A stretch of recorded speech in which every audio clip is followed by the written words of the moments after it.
Assalamualaikum warahmatullahi wabarakatuh. Saya mewakili Nurul Ubaidillah akan membacakan tentang bab 5 terhadap ancaman terhadap negara dalam Bingkai Bhinneka Tunggal Ika. Koreksi, bab 6 ya. Ancaman terhadap negara dalam Bingkai Bhinneka Tunggal Ika.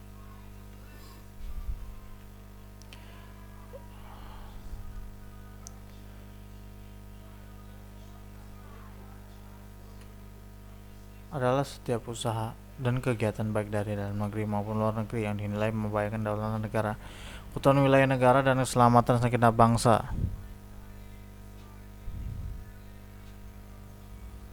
Jenis-jenis ancaman: ancaman non-militer dan militer. Pertama ada agresi, merupakan menggunakan kekuatan bersenjata yang dilakukan oleh negara lain terhadap kedaulatan negara, keutuhan wilayah, serta keselamatan segenap bangsa. Tindakan agresi ini biasa dilakukan secara verbal maupun fisik. Bahkan kegiatan merusak barang serta perilaku destruktif lainnya juga termasuk dalam definisi dan agresi. Bentuk agresi yaitu seperti invasi. Invasi merupakan suatu bentuk aksi militer di mana angkatan bersenjata atau suatu negara yang berusaha mendaerah yang telah dikuasai oleh negara lain yang bertujuan untuk menguasai daerah tersebut atau bahkan mengubah pemerintahan yang berkuasa. Lalu ada bombardemen. Bombardemen merupakan suatu bentuk penggunaan senjata atau bom yang dilakukan oleh musuh melalui angkatan udara. Blokade. Blokade merupakan suatu bentuk pengepungan penutupan suatu daerah, kawasan, tempat, atau negara sehingga orang-orang, barang, kapal, dan sebagainya tidak bisa keluar masuk dengan bebas. Serangan unsur angkatan bersenjata yang ada di dalam suatu wilayah negara di mana tindakan atau keberadaannya bertentangan dengan ketentuan perundang-undangan yang berlaku.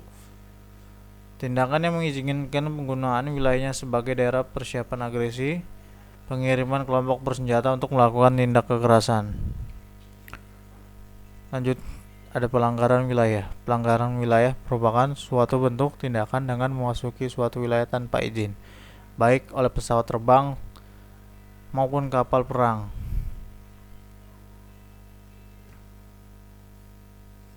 Spionase. Di sini spionase merupakan suatu bentuk kegiatan dari intelijen yang dilakukan guna mendapatkan suatu informasi atau rahasia militer atau negara.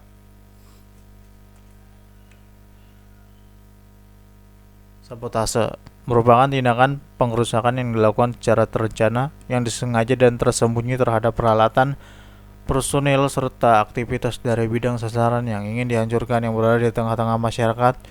Kehancuran ini merupakan efek atau dampak psikologis yang besar. Aksi teror bersenjata merupakan aksi yang dilakukan oleh jaringan terorisme internasional atau yang bekerja sama dengan terorisme di dalam negeri atau luar negeri yang berekskalasi tinggi sehingga bisa membahayakan kedaulatan negara, keutuhan wilayah, serta keselamatan segenap bangsa.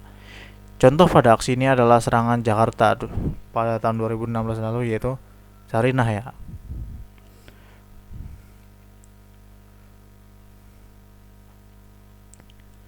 Pemberontakan bersenjata merupakan cara, proses, atau perbuatan yang memberontak atau menentang terhadap kekuasaan yang sah. Contohnya adalah seperti peristiwa sejarah pemberontakan G30 SPKI.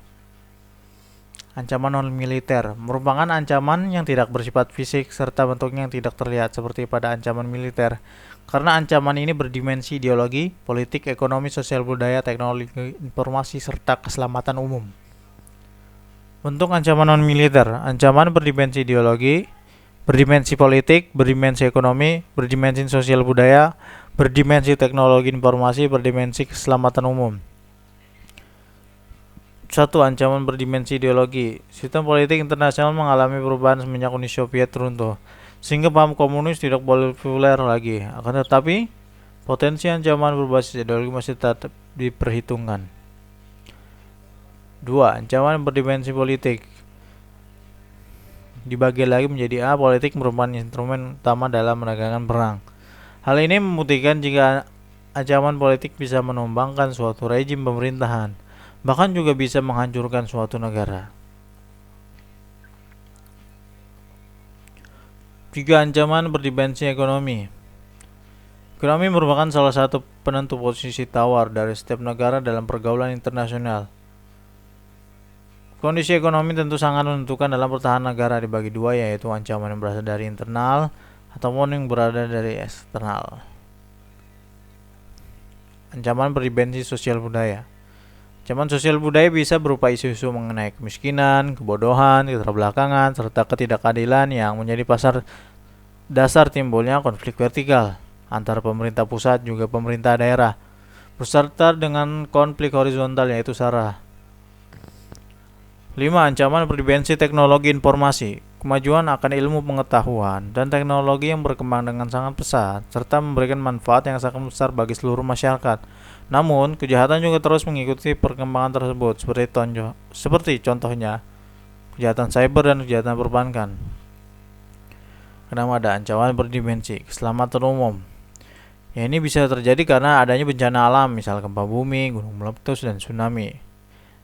Terus ada ancaman yang disebabkan oleh manusia, misal penggunaan obat-obatan, penggunaan bahan kimia, pembuangan limbah industri, kebakaran, hingga kecelakaan alat transportasi. Sekian itu saja yang akan dibahas saat ini. Wassalamualaikum warahmatullahi wabarakatuh.